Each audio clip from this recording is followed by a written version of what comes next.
जी news portal के दर्शकों को नमस्कार। और आज हम विधायक महोदय से लाइव चर्चा करेंगे जिन्होंने शानदार गंगापुर सिटी में ऑक्सीजन की व्यवस्था की है। जो सरकारी अस्पताल में अफरा तफरी का माहौल था, तो उस अफरा तफरी को रोकने के लिए माननीय विधायक महोदय ने वजीरपुर और खंडीप और पिलोदा में ऑक्सीजन और तलावड़ा में मई ऑक्सीजन की सिलेंडर की व्यवस्था कर दी, जिससे कि सरकारी अस्पताल गंगापुर सिटी पे लोड ना पड़े। और हमारे विधायक महोदय माननीय विधायक के पात्र हैं जो अफरा तफरी को ख़त्म किया। और आइए मालूम करते हैं विधायक महोदय ने क्या क्या व्यवस्था चल रही है। विधायक महोदय, न्यूज़ पोर्टल पर आपको स्वागत है। नमस्कार। आपने ऑक्सीजन के लिए काफ़ी प्रयास किए, वो आपके प्रयास से रंग लेके आए और सिलेंडर भी आपने बढ़वाए। क्या कहना चाहेंगे सर? नहीं, मैं ये कहना चाहूँगा कि हमारे गंगापुर में जो अभी कोरोना से संबंधित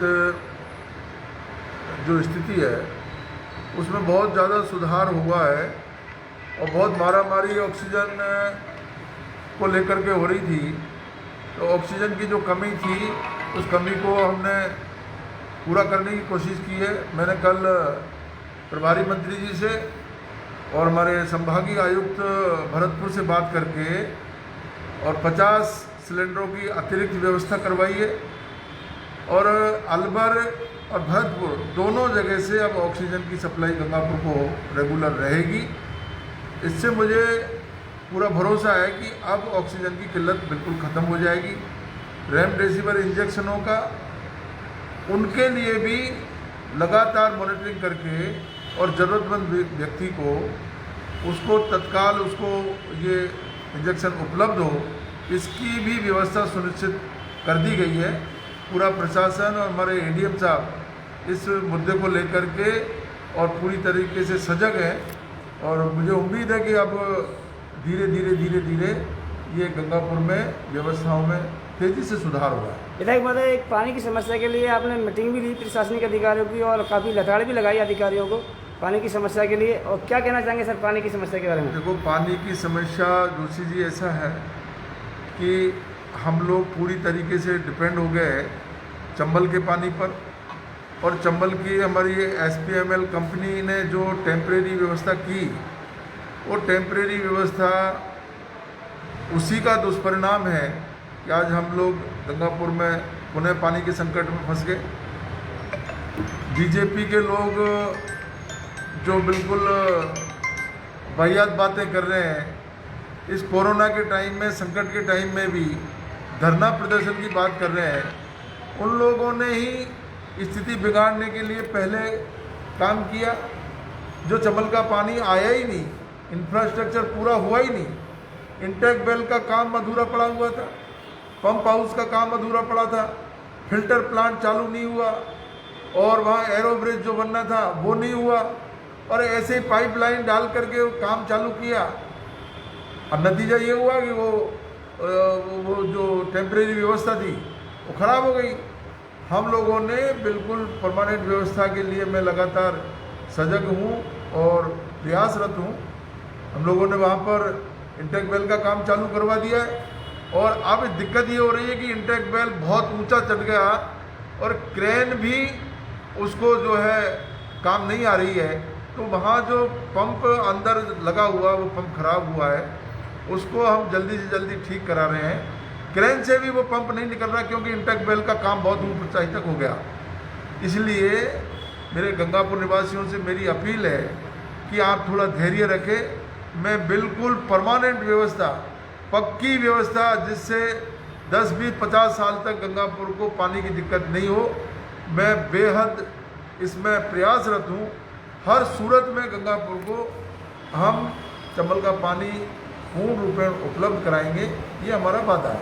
और फिलहाल जो पानी की समस्या है उसके लिए टैंकर लगाने के आदेश अभी जो व्यवस्था है उस व्यवस्था को दुरुस्त कर दिया है। वो पंप भी जल्दी से जल्दी वो चालू हो जाएगा।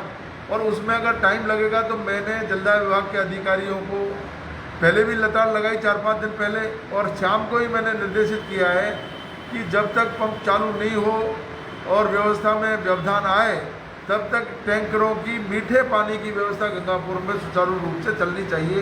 एसडीओ और एडीएम साहब को मैंने कह दिया इसके लिए। रहा सवाल हमारे कोविड से संबंधित, मैं पुनः आपसे अपील करना चाहूँगा कि हम लोगों ने Gangapur general hospital, Riya hospital, इसके अलावा Wazirpur, CSC Wazirpur, CSC Khandi, CSC Piloda और पीएचसी अमरगढ़, चौकी और तलावड़ा, 5 जगह पर हमने अलग से व्यवस्था कर दी है, जिससे ग्रामीण क्षेत्र का कोई पेशेंट है वो परेशान नहीं हो, वो वहाँ के वहीं रुके, वहीं उसको ऑक्सीजन मिले, वहीं उसको इलाज मिले।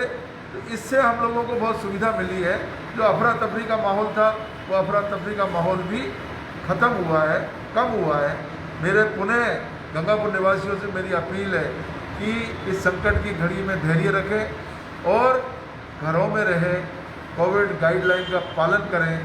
अभी ईद का भी मौका है, तो मेरे मुस्लिम भाइयों से भी मेरी विनती है हाथ जोड़ करके कि कोविड गाइडलाइन की पालना करते हुए ईद की नमाज और ईद का जो जश्न है, ईद का त्यौहार है, उसको खुशी के साथ घर में मनाएं और भीड़ भाड़ से बचें, कोरोना गाइडलाइन की पालना करें।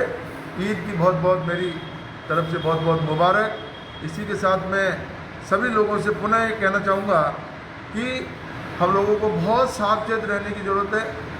अगर हम लोगों ने सावधानी बरती, कोविड गाइडलाइन की पालना की, तो हम खुद बचेंगे, परिवार बचेगा, गंगापुर बचेगा। क्योंकि विधायक महोदय आपने भी अपनी जान जोखिम में लगा के पहले आपका पूरा परिवार पॉजिटिव आ गया था, फिर भी आपने धैर्य रखा और बराबर पब्लिक के लिए जी जान से लड़ते रहे और खाने के लिए बराबर व्यवस्था आपके निवास पे चल रही है। देखो 13 महीने से इंदिरा रसोई का काम चल रहा है। इंदिरा रसोई में हमारे यहाँ देवी स्टोर चौराहे पे विधायक निवास पे एक भी पैसा किसी भी व्यक्ति से नहीं लिया जाता। 8 रुपये भी गंगापुर सेवा समिति की तरफ से अनुदान दिया जा रहा है। एक नया पैसा भी हम किसी भी आने वाले व्यक्ति से हम नहीं लेते हैं और ये व्यवस्था लगातार जारी रहेगी। कोरोना के समय में हमने ये तय किया है कि बैठ के खिलाने की बजाय पैकेट में बंद करके और उन लोगों को उपलब्ध कराएं। गंगापुर का कोई भी व्यक्ति जो भूखा है, असहाय है, वो यहाँ अगर आएगा तो निश्चित रूप से उसको भोजन मिलेगा और उसको पैकेट दे करके और उसको हम लोग संतुष्ट करेंगे। मेरे साहब एक जो परिवार के सदस्य कोई लोग पॉजिटिव आ जाते हैं, आपने तो ये दर्द सहन किया है, उनके लिए क्या संदेश देना चाहेंगे आप? मेरा यही संदेश है, अगर परिवार का कोई व्यक्ति संक्रमित हो जाता है तो परिवार के और लोगों को घबराने की जरूरत नहीं है और मानवीय पक्ष को पहले रख करके और उसकी पूरी मदद करे। जब पीड़ित व्यक्ति, संक्रमित व्यक्ति का इलाज डॉक्टर कर रहे हैं, नर्सिंग स्टाफ कर रहा है, हम लोग हॉस्पिटलों में घूम रहे हैं। आप देखिए कोरोना की डरावनी जो भयावह स्थिति बना दी लोगों ने। हम कोविड सेंटरों में जब गए तो परिवार के लोग उसको जो व्यक्ति संक्रमित था उसको छोड़ करके भागे। मैंने मेरे हाथों से उनको बिस्कुट खिलाया, मेरे हाथों से उनको दूध पिलाया, चाय पिलाई और वहाँ उनके साथ बैठ करके, दूर बैठ करके, क्योंकि सोशल डिस्टेंसिंग की पालना और मास्क लगाने की जो अनिवार्यता है, इसकी पालना करके हम कोविड के मरीजों की भी देखभाल कर सकते हैं, उनकी मदद कर सकते हैं। हमको इंसानियत और मानवीय पक्ष को नहीं भूलना। जो आदमी बीमार हो गया वो हमारे परिवार का अंग है। गंगापुर का हर व्यक्ति हमारे परिवार का अंग है। हर सूरत में उसकी मदद की जाएगी, तन मन धन से पूरी सेवा की जाएगी। एक है मेरे साहब, आप किसान पुत्र हो और किसानों के लिए आपने काफ़ी कुछ किया भी है, सोचा भी है, लेकिन एक हमने दर्द अभी एक खबर चलाई थी अभी आज, जो किसान भाई गेहूँ लेके आ रहे हैं सरकारी कांटे पर, टारगेट पूरा करने के लिए ट्रैफिक पुलिसकर्मी और पुलिसकर्मी वो चालान कर रहे हैं, ये कहाँ तक जायज़ है? नहीं, ये बिल्कुल जायज़ नहीं है।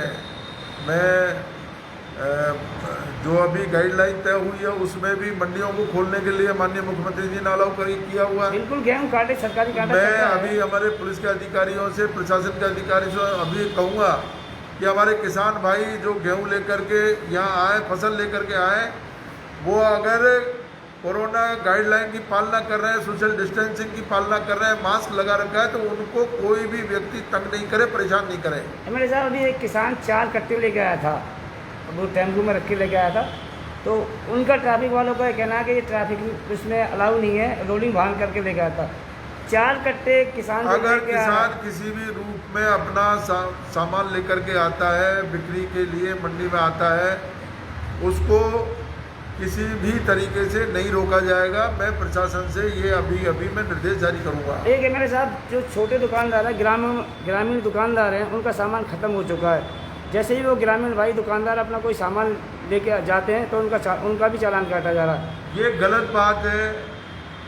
ये बिल्कुल स्पष्ट बार बार स्पष्ट कर दिया है कि ऐसे लोडिंग अनलोडिंग वाहन जो आ रहे हैं, जा रहे हैं और सामान गांव में लेकर के जा रहे हैं, परचूनी का सामान है या छोटे दुकानदारों को यहाँ से सप्लाई हो रहा है सामान, उनको मेरे यातायात कर्मियों से मेरा अनुरोध है कि उनको नहीं रोकें, उनकी मदद करें।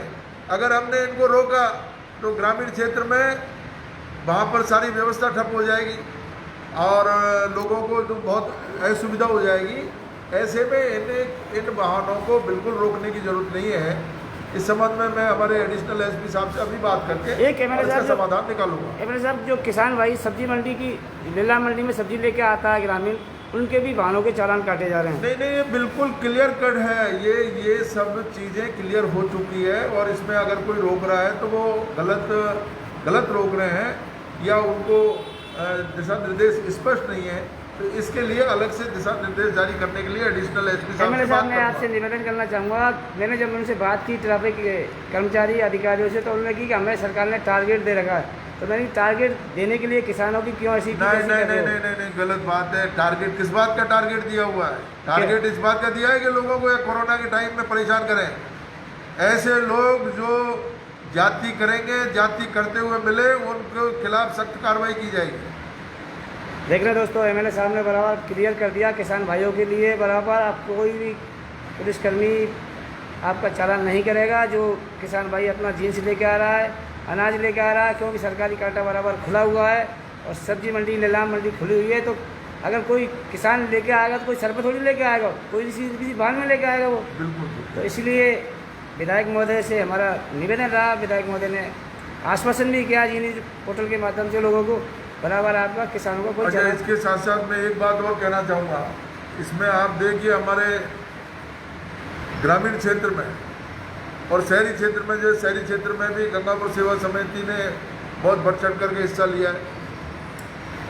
इसी तरीके से हमारे ग्राम विकास समिति है, ग्राम विकास समिति पिलोदा, ग्राम विकास समिति हमारे खंडी वजीरपुर, इन लोगों ने भी, जो हमारे युवा हैं, पढ़े लिखे लोग हैं, सरकारी अधिकारी कर्मचारी जो बाहर हैं, वो रहने वाले गांव के लेकिन अपनी ड्यूटी कहीं बाहर दे रहे हैं, वो लोग भी इतने सजग हैं कि उन्होंने अपने गांव की सुध लेना शुरू कर दिया है। और विकास समिति के माध्यम से मुझे खुशी है, 15 सिलेंडर हमारे खंडीप में एक ह्यूरिस्टिक क्लब है, उनकी तरफ से 15 सिलेंडर मंगाए हैं। इसी तरीके से विकास समिति पिलोदा के हमारे तमाम युवाओं ने, सरकारी अधिकारियों ने बहुत बड़ी राशि इकट्ठा करके और लोगों की मदद करने का जो बीड़ा उठाया है, मैं आपके चैनल के माध्यम से उनको बहुत धन्यवाद देना चाहूँगा, हृदय से धन्यवाद देना चाहूँगा कि उन्होंने इस संकट की घड़ी में अपनी जन्मभूमि को संभालने का काम किया है, अपने लोगों को संभालने का काम किया है। मैं पूरे गंगापुर के लोगों की तरफ से उनको बहुत बहुत धन्यवाद दूँगा। एमएलए साहब, एक ये काला बाजारी वालों के बारे में भी कुछ दिशा निर्देश दो। काला बाजारी ये मानवता के प्रति अभिशाप है, पाप है। ऐसे लोगों का जो इस समय भी काला बाजारी करके और पैसा कमाना चाहते हैं, लानत है उनकी ज़िंदगी और इंसानियत पर। उनको इंसान मैं आपकी जानकारी के लिए बताना चाहूँगा, जो ज़्यादातर प्राइवेट हॉस्पिटल वाले क्या कर रहे हैं, यहाँ से रेफर करने के बाद में एक मरीज से 12,000 रुपये उससे लिए गए किराए के, जयपुर के। किस बात का 12,000 ले रहा? अगर इस संबंध में कोई अगर शिकायत करता है तो हमने कंट्रोल रूम पे कह रखा है एसडीएम साहब के यहाँ, इस तरह के उनके परिजनों की तरफ से अगर कोई शिकायत आएगी तो उनके खिलाफ सख्त कार्रवाई की जाएगी। हम बार बार अनुरोध कर रहे हैं कि ऐसी घटनाओं को कंट्रोल रूम पे एसडीओ साहब को बताएं।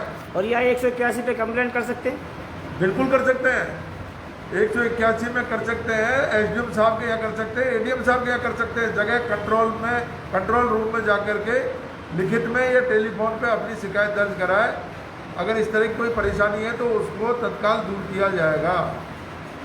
चलिए दोस्तों, बिल्कुल एमएलए साहब ने बराबर क्लियर कर दिया। एमएलए साहब, धन्यवाद आपका समय देने के लिए।